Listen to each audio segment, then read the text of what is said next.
Okay, 2.2, solving systems of linear equations by graphing. So I'm going to show you shorthand by actually graphing on a graph grid, and then we're going to incorporate the graphing calculator. So in this one it says y equals x minus 2, y equal to negative x plus 2. So I'm going to label the equations 1 and 2. In equation 1,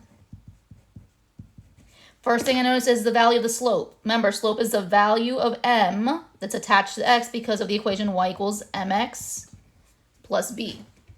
So in this instance, our m value is a positive 1. Our b value, which is where we start, is at negative 2, or the ordered pair 0, negative 2. On equation 2, it says y equals negative x plus 2. Again, our m value is the value here attached to x. So m is equal to negative 1. The b value is a positive 2, so the ordered pair is 0, comma 2. Now the thing you need to remember about slope, that's the rise over the run or the fall over the run. And the reason I say rise over the run or fall over the run is depending if it's positive or negative. If it's positive, it's going to go north and then to the right. So you're going to go up and to the right. If it's a negative slope, you're going to go down and then to the right. So think of this as the elevator, up and down. The top number, if it's positive or negative, it's going to be the up and down movement. The bottom number, which is the run, is the people mover. If you're at Universal, going left to right, but you're only going to the right. So you're going up the elevator and exiting to the right, down the elevator and exiting to the right. So we're going to go with equation 1. Equation 1 says it starts at 0, negative 2. So I'm going to put a dot at 0, negative 2 on the y-axis. So this is our y-axis, this is our x-axis. 0 at negative 2, there's my dot. The slope says 1, which means think of 1 over 1, which means I go up 1 to the right 1. So I went up 1 to the right 1. I put a dot, took a straight edge, and then just draw your line, put arrows on both ends. The second equation starts at positive 2, so I'm going to put a dot at 0, 2. And it says negative 1, so it means negative 1 over 1 means down 1 to the right 1. So I went down 1 step to the right 1 step. And again, take your straight edge, draw your lines to connect the dots.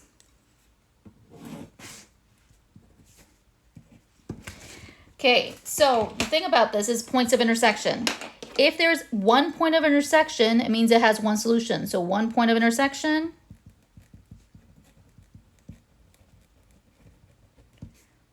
it's one solution. So in this, our solution point is at 2, 0. That is our point of intersection. If it has two parallel lines, we have no points of intersection, which means there's no solution. If it has one equation sitting on top of each other, that means it's infinite solutions. But we'll get to those in a little bit.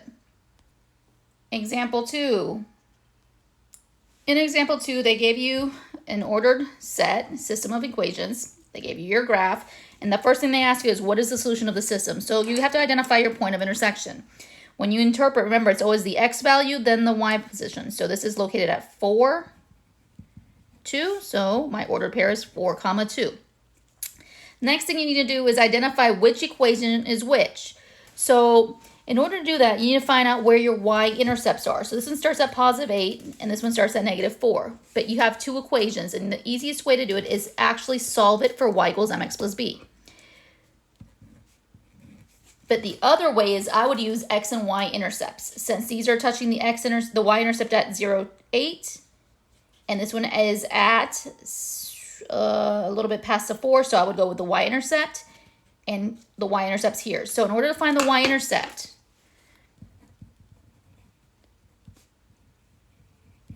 you're going to make x equals 0 and solve for y. So what we're going to do is we're going to take equation 1, 4x minus 3y equal to 10, and I'm going to make the x value 0, which means if I make it this x 0, I'm left with negative 3y equal to 10. Divide both sides by negative 3, so y is equal to negative 10 thirds. which means because it's negative, I'm looking for this equation. See, it's a little bit close to the -4, but not there.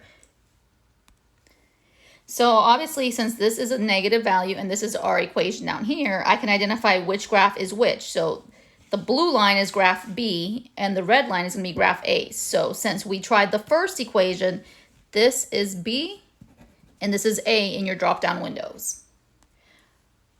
Okay, continue with the next example. So now, as you know, using the graphing calculator for this class, you need to either use a TI-84. You don't have to invest in one. I believe there's options on the actual course page. It says you can go to Desmos, and it's a simple screen. You also have the ability to download an app onto your phone, which is a graphing app. But the graphing calculator that I'm using is a TI-84. It could be a TI-84 Plus. It could be any graphing calculator, but the one that I'm going to use is a TI-84. So the first thing it says, we want to find the ordered point of where this is going to graph. So because this is not in y equals mx plus b, the first thing we need to do is change our equation to y equals mx plus b. So it means we're going to subtract 2x over, add 0 over. We are adding 6x over and adding 8 over.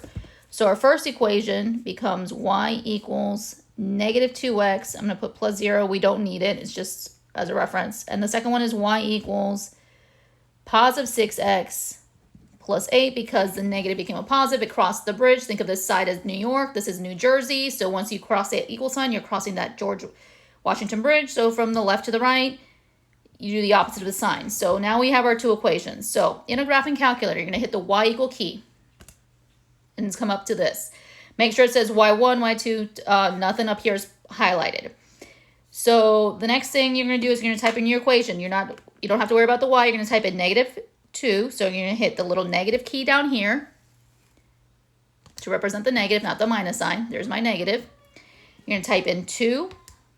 Then the x values are located right here. So it says x, t, theta, and n. You're going to hit the x, but since we're in the y equation, an x will appear. If you were in parameters or parametric graphs, then the t would appear, theta would appear for something else, and as to whatever setting you're in. Since we don't have to put the plus 0, I'm just going to hit enter to bring me down. The next thing we're going to do is type in 6x plus 8. So I'm going to type the 6. Again, hit the x to give you your x and put positive 8 to hit enter. So now both equations are stored. So remember, we did y equals to bring us to the screen. We typed in our values, and now you're going to hit the word graph. You're going to hit graph value here, and you see this equation. And what's the actual point of intersection? So in order to get our point of intersection, you're going to hit the second key, hit calculate, which is underneath the word trace.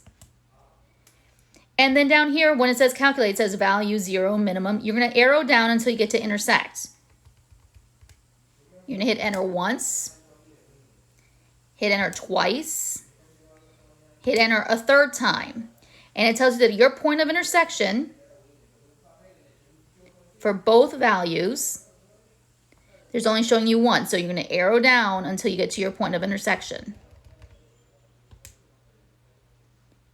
-1, 2. So again, we're going to go back to our graph, our y values equation. So we're going to do that again so you guys understand what you're doing. You have your two equations. You're going to hit the word graph and graphs your values. To find the point of intersection, instead of you having to trace down or solving this equation algebraically, you're going to hit the second blue key that says second, hit trace, that brings up the screen that says calculate. You're going to arrow down until you hit 5 for point of intersection. We hit enter. Enter twice. That's a secondary curve. Hit enter a third time. It says the word guess. Hit enter, and there's the word intersection. It says -1, 2. That is our point of intersection. So -1, 2. Next example. So it says y minus 6x equal to 19, y equals 6x plus 23. So when we look at this problem, first thing, add the 6x over, and we become y equal to 6x plus 19. The second one is y equals 6x plus 23. First thing I notice, slopes are equal. Because slopes are equal, we have two parallel lines, which means there is no solution. Slopes are equal means two parallel lines. There's no solution. So on the thing it says, enter your answer as a number. It says if it is inconsistent. Inconsistent means they don't connect. Has no solutions. You're going to enter D and E for both boxes. So here I'm going to write D and E. D and E. Because it didn't exist. Now, if it was dependent, which means you had infinite. So in order for that to happen, it means you had one graph sitting on top of the other.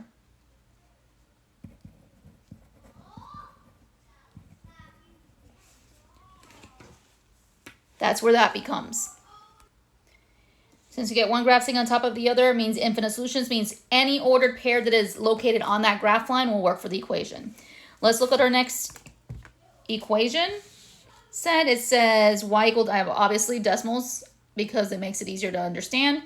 So again, we're going to hit the y key, and we're in the y key brings us back to here. We're going to hit clear, arrow down, hit clear, arrow back up, so we're in the situation. Plug in our values, 0.5x minus 0.65. Hit enter to bring us down. Then you're going to type in your negative key, not the minus, 4.8x minus 3.3. Hit enter. Now, we don't have to go to the graphing situation because we just want to know where is their point of intersection. So I'm just going to go ahead and hit second trace to bring me up to the calculation screen. You're going to go down to 5. It's graphing everything for you.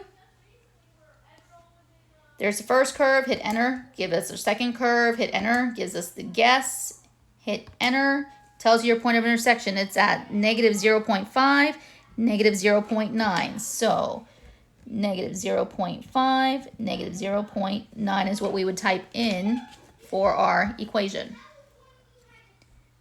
Moving on to our last example. So it's fractions. These are you need to be very careful when you're inputting fractions. So we're going to hit our Y key, hit clear, down arrow, hit clear, and go back up. When you put fractions in, make sure you use parentheses around the fraction portion. So I'm going to hit parentheses key. It says 5/4, so 5 divided by 4, close the parentheses. Then hit the X, plus sign, parentheses, 11 divided by 3, close the parentheses, and then hit enter to bring us down. Again, parentheses, negative 5 divided by 2, close the parentheses, minus parentheses, 53 divided by 6, close the parentheses, hit enter. Again, we're just going to go automatically to the trace portions, hit second trace, and then number 5, and arrow down to 5 or just hit the 5, it'll do the same thing. And it gives us your graph. And notice what we see is we only see one graph line. So if I hit enter, and hit enter again, it's only giving us one equation. So it means that there's no sign change happening. Okay, so on this problem, our values, if you notice, we only see one graph line, but our slope values are different. So it means there is a point of intersection. So maybe our window settings need to be changed. So I'm going to go to window. And I'm going to change the X-min to negative 20. The max to positive 20. The Y-min to negative 20. And the Y-max to positive 20. And see if that'll give us both graph equations.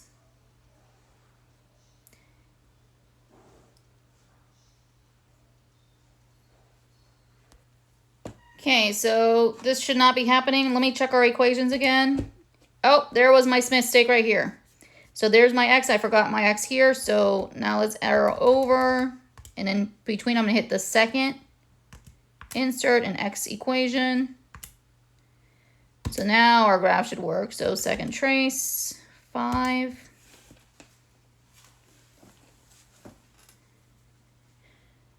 There's our points of intersection. So enter second curve, third curve is our guess, and fourth is our point. Now, notice that this is in a fraction format, decimal point value, so we cannot leave things in decimals. It wants it as a fraction. So give me 1 second. We're going to write down our 2 points. It says it's x equaling negative 3.33. That's the repeating value. Y is equal to negative 0.5. So now, negative 0.5, that's obviously negative 1/2. The negative 3.33 repeating. You can go to plain equation. So you just hit the word clear. And you're on the main screen. And if you put in negative 3.33, there's a math key here, a key that says math. And you want it fraction, so you want a 1. It's going to take this and convert to a fraction, hit enter. It says negative 333 over 100, which is the same thing as saying 10 over 3. So I did, remember it came out as this value, but now 10 divided by 3 is 3.33 repeating. So if I were to keep going, that's what the values are going to be. So you're going to put negative 10 thirds, negative 1/2.